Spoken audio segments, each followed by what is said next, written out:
everyone, welcome to World Insight, coming to you live from Beijing on CCTV News. I'm your host, Tian Wei. On today's program, nuclear summit in Washington. 6 years after Obama first declared his goal to rid the world of nuclear weapons, world leaders gather to discuss the threat of terrorism and DPRK and more. And cross-strait relations, Taiwan prepares to transition to a new government amid an economic slowdown and split opinions on how the island should manage its relations with the Chinese mainland. We begin today's show with the Nuclear Security Summit opening today in Washington, D.C. Chinese President Xi Jinping has arrived and will give a keynote speech on Friday. The summit aims to provide a forum for leaders to engage with each other and reinforce commitment at the highest levels to secure nuclear materials. Before we go to our panel, let's take a look at this. A summit concerning global security. Chinese President Xi Jinping arrived in Washington on Wednesday for the 4th Nuclear Security Summit. Xi is scheduled to give a keynote speech on Friday to further expand on Beijing's nuclear security policy and put forth a set of practical proposals on beefing up global nuclear security. At this year's summit, leaders and envoys from 52 countries and 4 international organizations will discuss how to prevent terrorists getting hold of radioactive material. In the aftermath of the Brussels and Paris attacks, the spread of terrorist groups like ISIL and Al-Qaeda has made the risk of global proliferation and loss of nuclear materials ever more urgent. We all know that so-titled Islamic State was interested in getting access to nuclear technologies. And even more, some people connected to the Paris attacks tried to follow nuclear scientists in France. The Nuclear Security Summit is a biennial event initiated by Obama. Since it began in 2010, it has focused on advancing tangible improvements in nuclear security behavior and strengthening global nuclear security architecture. Observers say that cooperation in the nuclear field between Beijing and Washington is vital for global nuclear security. I'm someone who believes that actually the United States and China have more in common than they do differences, and I think this is a particular area of common interest. The two countries worked together successfully on last year's comprehensive nuclear agreement with Iran. After North Korea's recent nuclear test and satellite launch, questions have risen about how China and the U.S. will respond. There obviously are a wide range of issues that the United States and China are able to effectively coordinate on. The best example of that recently is our efforts to work together to isolate and apply further pressure on the North Korean regime for their destabilizing activities on the Korean Peninsula. Not every nuclear issue is guaranteed a happy outcome as seen in Iran, but this year's summit could still do much to improve global nuclear security. And for more on the preview of the Nuclear Security Summit to be held in Washington, D.C., we're joined here in the Beijing studio, Mr. Zhao Tong, who is associate in Carnegie's Nuclear Policy Program based in the Carnegie Tsinghua Center for Global Policy here in Beijing. Welcome to our program. Meanwhile, joining us from Washington, D.C., we're having Mr. Michael O'Hanlon, who is a senior fellow with the Center for 21st Century Security and Intelligence, and who's also the director of research for the Foreign Policy Program at the Brookings Institution. Welcome to our program. Meanwhile, also joining us from Washington, D.C., we are having Ms. Young-Jung Lim, who is a lecturer of Korea Studies at the Johns Hopkins School of Advanced International Studies. Welcome as well, Ms. Lim. How much can we, Ms. O'Hanlon, expect coordination and cooperation at the to-be-held nuclear summit on the issue of the North Korea nuclear weapons? Well, that's an excellent question. You know that the summit could cover many issues. And today, President Obama had an article in the Washington Post, the largest newspaper in Washington, D.C., and his agenda for the future of nuclear security was extremely expansive. He went back to issues like trying to create a nuclear-free world, trying to resume the path towards deep cuts in offensive weapons with Russia. He had many ideas about North Korea and about the INF Treaty He was really all over the place, and it was good in some ways, but it was also a little bit concerning to me because it seemed to be getting away from the core purpose, the original purpose of the Nuclear Security Summit, the agenda for actually securing dangerous materials, which most countries could agree on. And now it's trying to get into the more contentious issues like the one that you raised. In theory, we're all against a North Korean nuclear program. In theory, we all agree that we need to put more pressure on Pyongyang. But of course, on this issue, China and the United States often disagree about the degree to which we should be putting real strong economic pressure on North Korea. And therefore, this could be a potentially acrimonious issue, or we could try to paper over it, just speak about it briefly, and move on to something else. And Mr. Zhao, since Mr. O'Hanlon already mentioned China, I'll let you to come in here. China has been advocating about the full implementation of the resolution by the United Nations Security Council, which includes, of course, the sanctions, but at the same time working on possibilities of dialogues and negotiations in the near future. What do you make of China's stance? Will this stance stick to by the Chinese side this time also at the Nuclear Security Summit? I think there are at least two reasons why China implemented these UN security sanctions very well. One is China wants to send a signal to North Korea that if you violate UN Security Council resolutions, you have to bear the consequences. You have to be punished. And secondly, China wants to make sure that through these tighter sanctions, North Korea won't have access to military nuclear materials and technology. I think the problem we are facing today is some countries, including the US and South Korea, are imposing sanctions for the sake of imposing sanctions themselves. They do not have a strategy to get everyone out of this negative cycle of action-reaction. All right, we've already got some tensions in the discussion. Let me go to our South Korean guest, Ms. Lim. Welcome to our program. Thank you for joining us. One of the things we are going to expect is a trilateral meeting between the United States, South Korea, and also Japan on the issue of the DPRK nuclear one, and also some of the other policies related to nuclear issues. What do you think can be expected this time, particularly on the very thorny one of the deployment of so-called THAAD, which China and Russia are pretty much against? Okay, thank you for that question. I do see, as Mr. O'Hanlon pointed out, the original purpose of the NSS, Nuclear Security Summit, was preventing any that kind of nuclear material from the terrorist threat. Which means the original, if you're recalling the original purpose of the summit, again, the DPRK's nuclear issue was less related to the original purpose of the Nuclear Security Summit.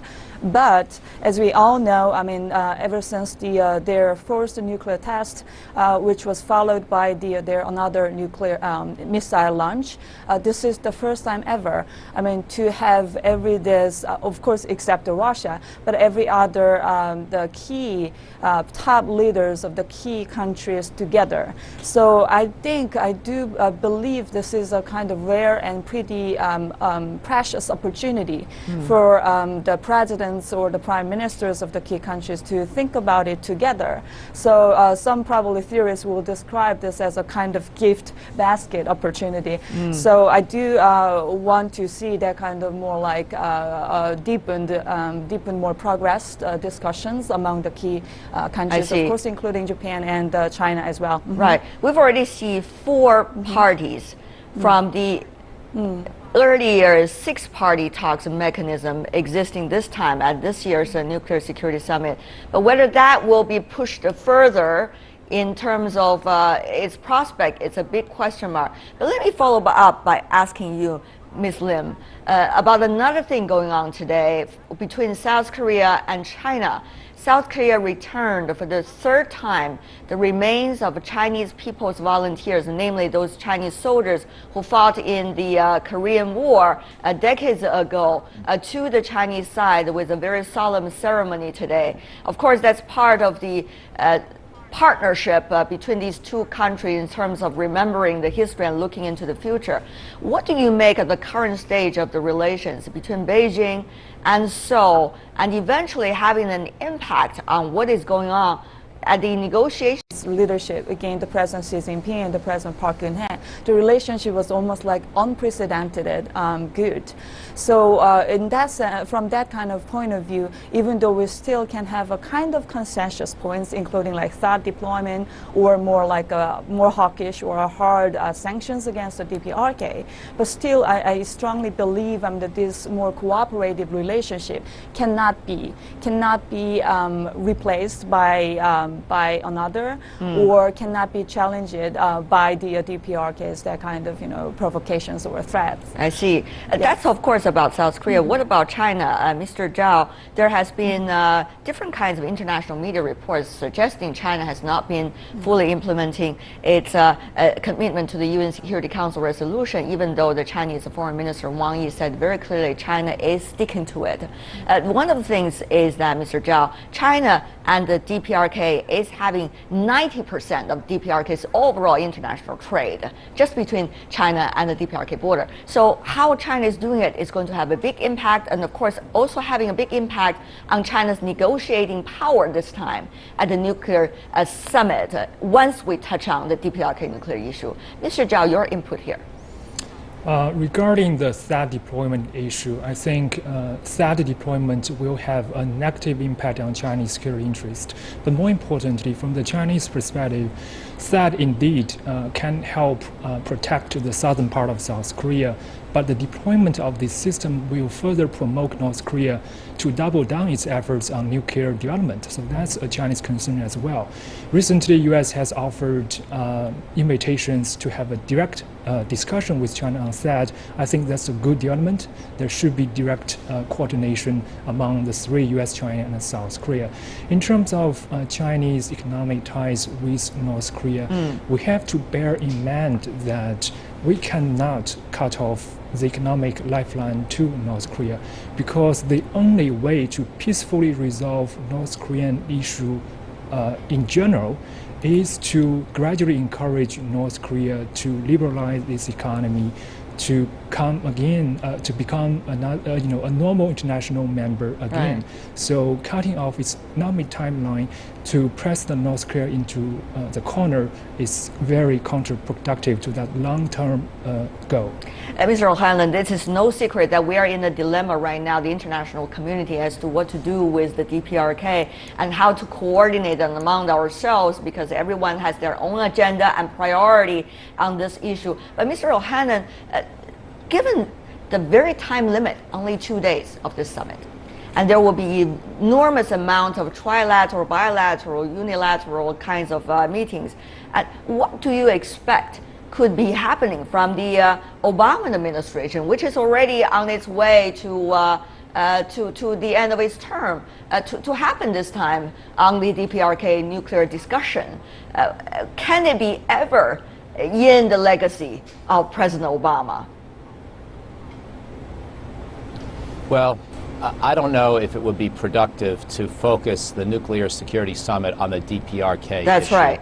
For the reasons that you just heard, for the reasons you just heard in listening to Mr. Zhao and myself, because we are reflecting sort of classic American and Chinese views on this, and we're already in disagreement on the issue of whether we should apply more pressure against North Korea. From my point of view, yes, we need a reform agenda, and we need to try to encourage North Korean economic and political reform. But at the same time, when behavior by the Kim Jong-un administration or regime is so egregious that it is threatening to the region, we cannot simply continue with business as usual. But you're hearing Mr. Zhao give a different perspective, and I think the same thing could happen if President Obama and President Xi tried to use the Nuclear Security Summit to resolve their differences of opinion over North Korea. And Right. therefore, I would believe that we'd be better off focusing the summit on other issues, the traditional agenda of nuclear safety around the world. Let's talk about nuclear safety, because this is also an extremely important for the international media's attention. The concern people have, Mr. O'Hanlon, is that there are two possibilities. One biggest danger is a third party, let's just say not a state, but rather terrorist groups or individuals stolen or steal a nuclear bomb. We don't know how they are going to do that, what they're going to use, how they are going to use it, but that was the biggest scenario and the biggest danger. And another scenario could be that a third party steal a dirty bomb or make a dirty bomb that could even be suited into a suitcase, carry it anywhere with him or her, and therefore create a terrorism around the world. What do you think about these possibilities, particularly when you have now nuclear materials, enriched nuclear materials, shall we say, spread around the world, including in DPRK, including in other countries as well. So how much possibility are we facing right now, Mr. O'Hanlon? Well, I think you did a good job of summarizing the reason for these nuclear security summits. And fortunately, there's been a lot of progress. Things are overall much better globally at keeping sensitive nuclear materials well guarded and keeping them in secure sites. I do not think the chance of a terrorist stealing a nuclear bomb is very high at all, largely for that reason. But you're correct to also point out the ongoing threat of a dirty bomb. A dirty bomb is not a nuclear weapon per se. A dirty bomb, as you know, employs nuclear waste, radioactive waste, and disperses that with a conventional explosion in a way that would contaminate a city or part of a city for a very long time, requiring evacuation of that area and then a very costly cleanup, or waiting for decades or hundreds of years for it to naturally clean up on its own. So that is still a worry. There are still a number of places in the world that have nuclear waste relatively poorly secured. And even though I'm not all that concerned about a terrorist stealing a nuclear weapon, I still think we have more progress to make in lowering the odds of that issue as well, by better securing, for example, the nuclear fuel economy in a number of countries that have nuclear reactors and may not do a good enough job of keeping those reactors safe or keeping the fuel cycle that is important for those reactors completely secure. So there's a traditional agenda here that needs more work, and I hope we stick with that this week. But you know, Mr. O'Hanlon, there are the two important parties, Russia and Pakistan. Both of them are nuclear power countries, absent from this year's summit. Russia believes this has been too much guided by the United States, therefore is not willing to attend. Pakistan, of course, because of the recent terrorist attack inside the country. Without these two players, will the things that parties agree ever going to work? Well, yes, I think so, because I think even Pakistan and Russia agree with probably 80 to 90% of President Obama's agenda, and therefore they will cooperate even if they're not here, even if there is no new agreement that is fashioned this week, because the previous agreements are still, in some sense, operative. And what we're trying to do is get as many countries as possible to recommit their energy, their resources, their money, their attention to the issue. So you would like to have every country in the world represented. Certainly you would like to have Russia and Pakistan and Iran. But I think you can make a lot of progress even without them, and then try to talk to them later and get them to continue to cooperate in more private bilateral conversations. Mr. Zhao, China has been increasingly advocating the possibility of nuclear power, particularly for civilian use, and of course the safety of that could be very important. And just given the lesson of Japan, for example, over the past few years, how much do you think a player China will be in on this specific subject of making sure the materials related to nuclear would be securely stocked, and also not going to spread to terrorists, and also make sure the safety for the civilian use when it comes to nuclear power? Yes, China is clearly a very important player in the civilian nuclear industry. China has the world's most ambitious civilian nuclear energy development program. And China, for the last several decades, has taken a wide range of measures to enhance its nuclear safety and security. It has put in place a wide range of domestic laws and regulations to enhance safety and security of nuclear materials and facilities. And internationally, China, together with the US, has built the world's largest nuclear security center of excellence, which can make a big contribution to joint research on nuclear security technology. And China will help to train foreign nuclear security personnel. So that would be a very important contribution from China to international capacity building on nuclear security. Ms. Lim, before we go, final words from you as well. What do you think China can do, and also South Korea as well, in terms of civilian use of nuclear power? How much potential are we facing right now? Yes, thank you for that asking that question, because I also personally researched on all this back-end fuel cycle issues, and I do believe all this Asian Pacific country, especially this region specifically, is the rising, or actually market of the nuclear industry, and the biggest concern of the nuclear power for civilian purpose is definitely the spent fuel issue. So I do hope, or I want to see in the future, more cooperations among these major nuclear power countries in the Northeast Asia. We can probably think about together kind of collective management for the spent fuel issues, or better management or better cooperative management system among ourselves, or even cooperation with the United States too. So I'd love to actually see that kind of more multilateral approach to the spent fuel issue, which is hard to solve by one specific country alone, probably. Well, thank you very much. I guess we're running out of time, but this is certainly an extremely important topic we're discussing today.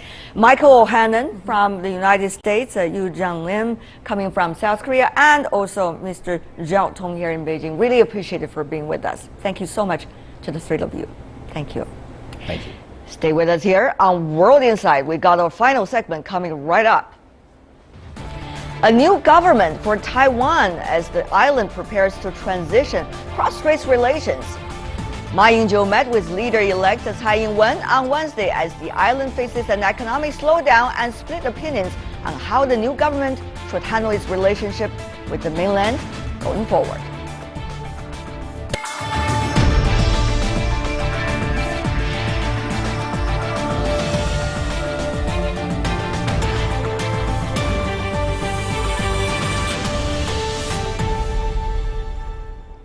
Welcome back. You're watching World Insight on CCTV News. And now we turn to Taiwan, where Ma Ying-jeou met with leader-elect Tsai Ing-wen on Wednesday. Ma called for sincere cooperation between his party and Tsai's soon-to-be ruling party on issues like the South China Sea and the people's welfare. The meeting did not touch on relations between the Chinese mainland and Taiwan. In recent years, Taiwan has faced an economic slowdown and split opinions on how the island should manage cross-strait relations. What will Tsai Ing-wen do to bridge the divisions in the Taiwanese societies? Before we begin our discussion, let's take a look at this. A transition of power. Taiwan's outgoing leader Ma Ying-jeou met his successor Tsai Ing-wen on Wednesday. The closed-door meeting lasted for over an hour and was focused on pension reform, energy, education, and South China Sea disputes. Different parties should take advantage of the current amicable atmosphere and the opportunity for communication presented during the handover period, seeking to hammer out consensus through dialogue. However, cross-strait strategy was not mentioned during the meeting. A spokesman for the Taiwan Affairs Office of the State Council said that the mainland opposes any obstacles to developing ties. The basis for consultations and negotiations cannot be damaged. The two councils' authority in authorizing consultations and signing agreements should be maintained. Anything that damages the basis for consultations and negotiations between the two sides of the strait, interferes in or impedes relevant progress, or puts up man-made blocks on the development of ties, we will resolutely oppose.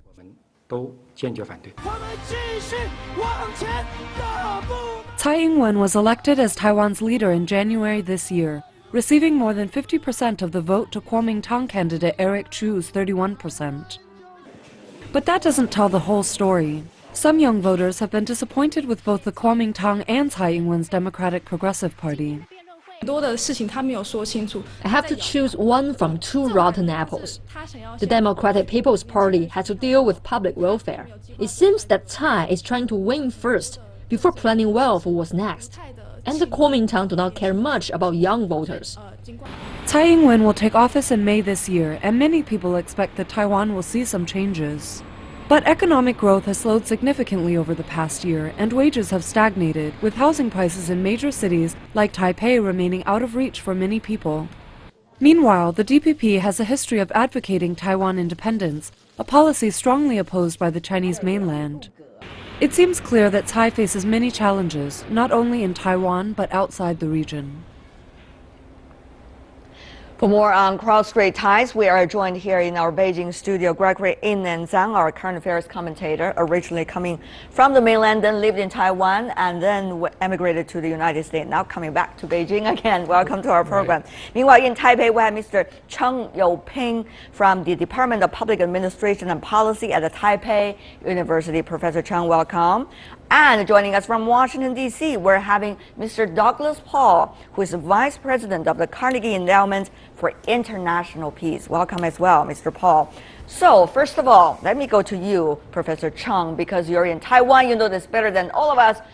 What about that meeting, the meeting between Ma Ying-jeou and Tsai Ing-wen? Will that eventually mend the ties between these two parties, which has already been infighting for quite some years, particularly during the past election season? Professor.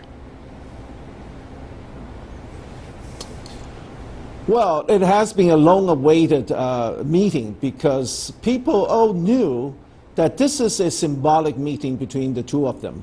Actually, not much has been accomplished.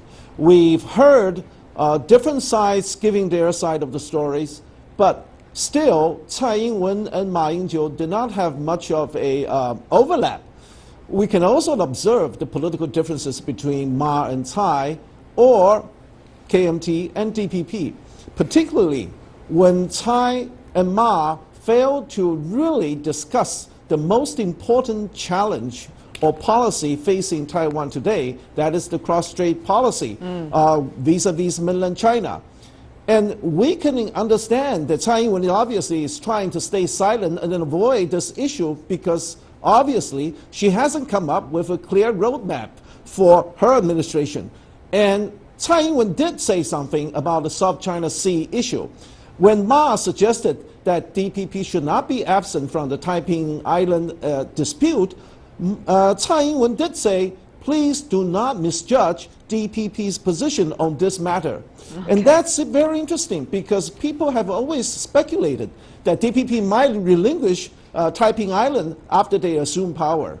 Right. This is interesting because this has been long anticipated a meeting between these two, the leaders of the two opposition parties, the two parties rather, in Taiwan.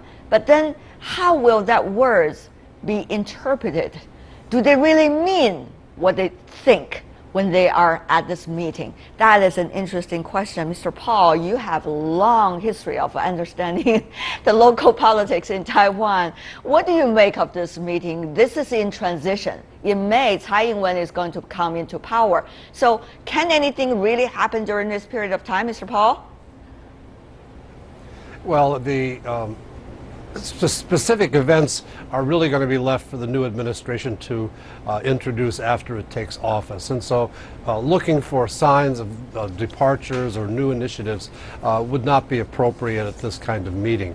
Now, my long history, as you mentioned, goes back with a lot of American transitions where former rivals have to sit down and hand over the baton from the outgoing leader to the incoming leader. And in my experience, these are not smooth and easy meetings, but people grit their teeth and they try to smile for the cameras and make sure that they're sending a signal of cooperation so that we don't have, the outgoing administrators destroying files or messing up the computers, and then the incoming people can come in and have some reasonable basis to start business on the first day. That would be about the most I would hope to get out of a meeting like this. Well, very realistic picture you're providing over there, Mr. Paul. But let me ask you this, Mr. Chang, here in Beijing. one specific issue already over there. 2013 agreement between Taiwan and the mainland about the service and trade agreement.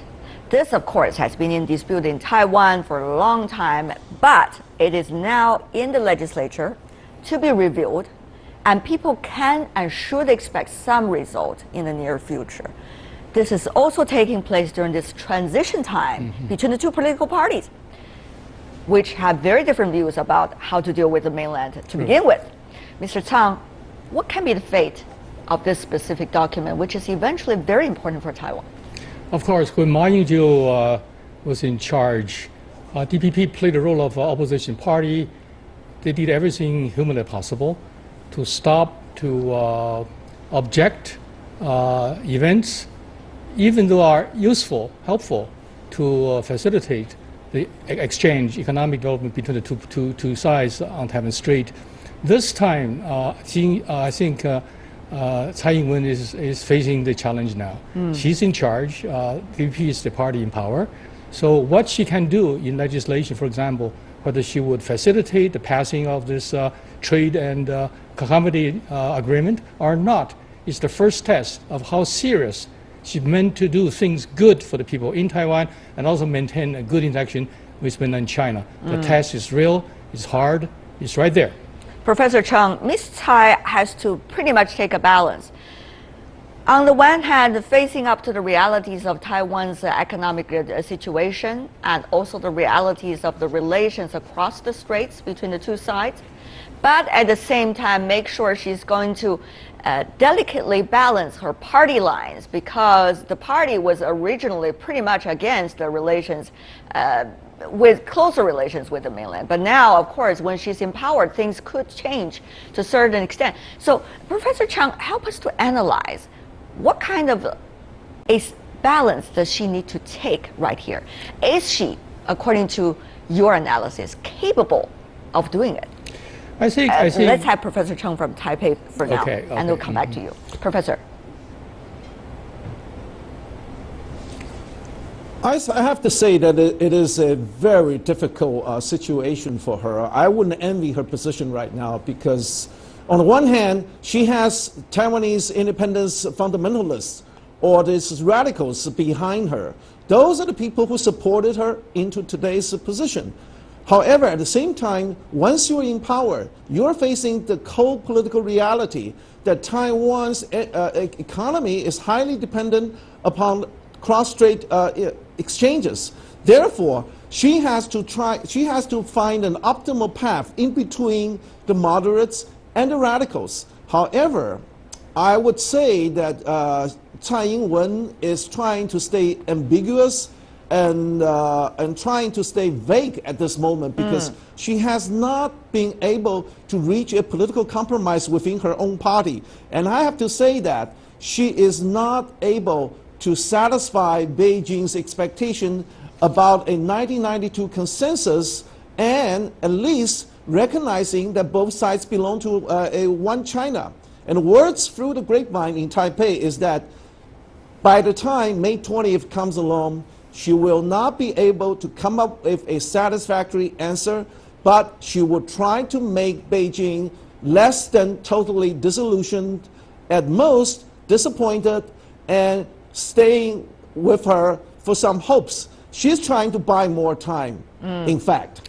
Mr. Paul, we heard already very clearly from our backgrounder as to what are the comments now from the mainland, from this Office of Cross-Strait Affairs, suggesting very clearly anything that is endangering the situation of cross-strait relations, China, the central government is going to oppose that. Having said that, though, what do you make of the capability of Ms. Tsai? Will May the 20th be a dividing timeline for us to understand where she is going and her party is going?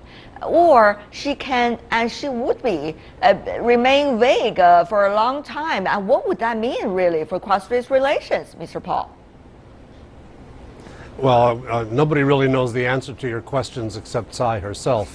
However, well, probably not even her, probably. But when May 20 comes, we'll know where she has drawn her bottom line, and it probably will not be in the same place as Beijing's bottom line. I think for both sides, there's probably some advantage in maintaining a degree of tension. The question is, how far do you push that tension without crashing through and creating a pretext for a crisis? And so there's going to be a lot of testing in this period, and I think it's going to be one where the people of Taiwan have got doubts about the mainland, and she wants to make sure she expresses her own doubts. At the same time, there are plenty of people, even in her own party, who have developed ties across the strait that have been very productive in the time since Ma came into power. And therefore, I think it's going to be important not to have those people have their interests suffer. And meanwhile, she's going to have a third direction or vector to her policy, which is to expand Taiwan's economic links to non-mainland markets. And this is going to be a tough challenge in a period of economic slowdown globally. Well, you know very well, Mr. Paul, this is a political campaign slogan to develop economic relations with non-mainland regions and countries and places.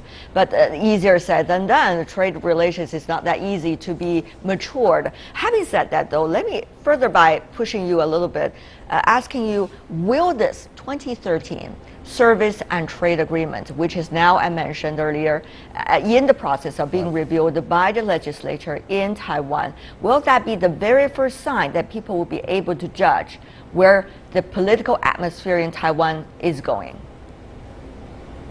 Well, I think the first thing you would judge is the speech she gives at her inaugural ceremony. That's right. The second thing will be the legislative agenda. And the legislative agenda for the 2013 agreement is one where I would not expect an incoming Tsai administration to simply endorse the agreement.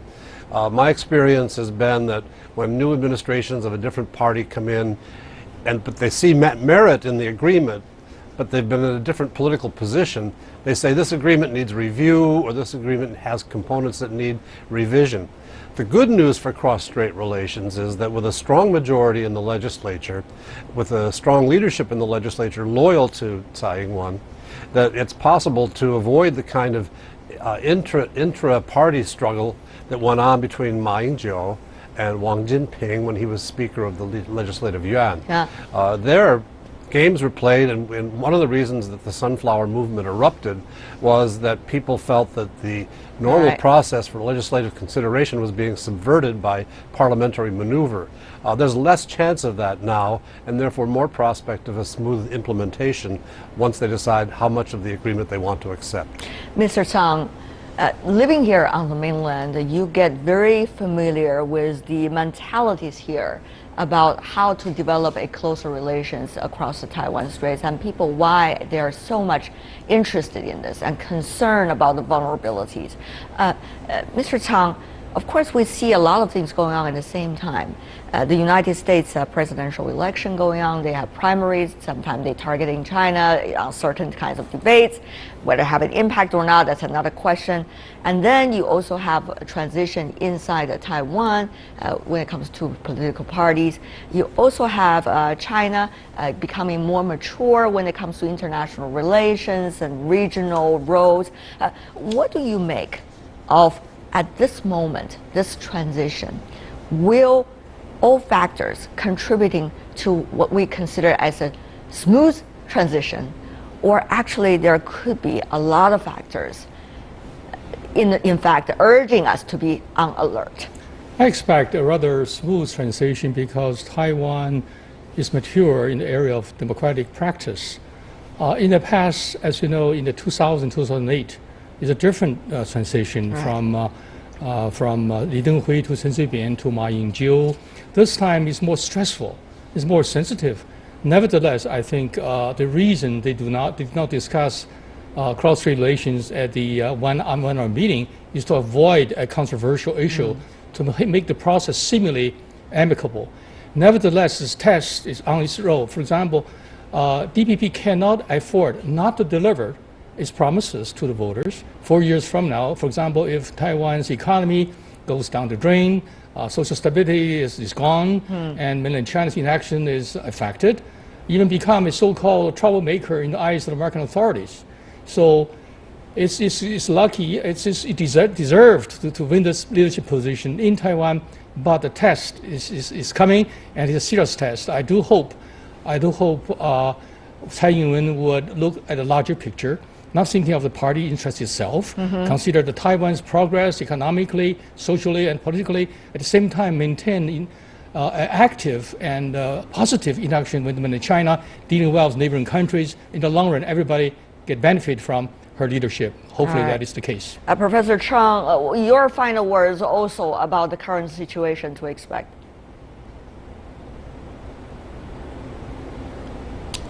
I would have to say that it is a situation that worries a lot of people today, because we're looking at Taiwan facing economic downturn, yet Tsai Ing-wen has not come up with a really viable and convincing strategy. Right. She puts up a new software policy, which suggests that cutting down economic exchanges with mainland China while expanding trade relations with Southeast Asian states. However, if you look at the statistics, it doesn't seem likely, because in the year 2015, we're looking at Taiwan, mainland China two-way trade at $150 billion US. How can you manage to bridge that gap with ASEAN states somewhere around $80 billion US trade? And not only that, there are a lot of other issues that has to be handled. So I don't think Tsai can manage through this transition period safely. All right, Chung Yo-ping, Gregory Yin Zhang, and Douglas Paul. Gentlemen, really appreciate it. Thank you so much. We hope it is a smooth transition, peaceful transition. That is all the time we have for today. If you'd like to see more of a program, visit our website. Just type in World Insight, CCTV News into your search engine. You'll be able to find us, or you can also check out our YouTube channel. From me, Tian Wei, and everyone at the World Insight team, thanks for watching, and tune in again tomorrow for more insights from across China and around the world. Good night.